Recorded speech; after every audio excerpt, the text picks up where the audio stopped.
Endi Janob Rasululloh akram sallallohu alayhi vasallam Me'rojdan tushamancha Hazrati 7-osmonda Ibrohim Halilulloh bizning millati boshi quchoqlab ko'rishib, nima bo'ldi bu yoqda dedilar. Ya Ibrohim Halilulloh, Alloh taolo menni va ummatlarimga 50 mahal namozni farz qildi deganda, yo. Hozir fursat g'animat.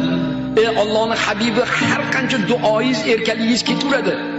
Qayting Allohga yig'lang, sajda qiling, kamaytirsin. Men bilaman, odamlar dunyoparast, haligi ana qilib juda behuda umrni o'tkazib yuboradi. Bular 50 mahal nima deyapsiz? Ular unaqaga unamaydi. Deganlarda qaytdilar. Alloh taologa sajda qildilar. O'sha maqom oldi. Alloh taolo aytdi: "Ey habibim, 15 mahaldan kechdim. 35." Chiqdilar. Ha, yo, 35 ham ko'plik qiladi. Qayting. Ming hijolatdan borib sajda qilaverdilar. Allohga yalinverdilar. Yana 15 rakat mahalni kechib bordi.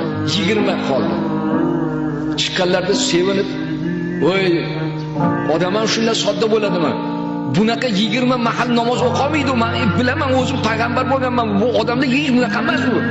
Hozir maqomdan tushib ketmasingizdan oldin ularga rahm shafqat qiling, yalining."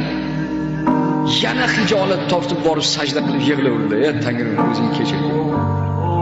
Ey Parvardigor Alloh, men beadab kechirgin" deganda, "Ey meni habibim, o'rningdan tur" dedi Alloh.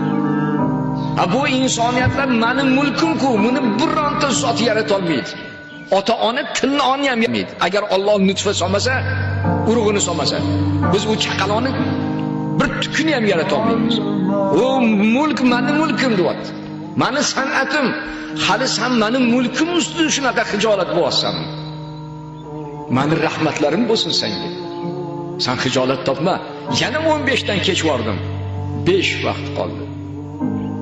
Ammo shu hijolat bo'lganingga, ummatim deb shunaqa, ya'ni istrof chekkaningga meni va'dam o'sha 5 mahal o'qigan namozi 50 mahal bo'lib yoziladi namoyi amal. Ya'ni bir yaxshilikka 10 yaxshilik yozaman, bir yomonlikka 1 yomon. Muborak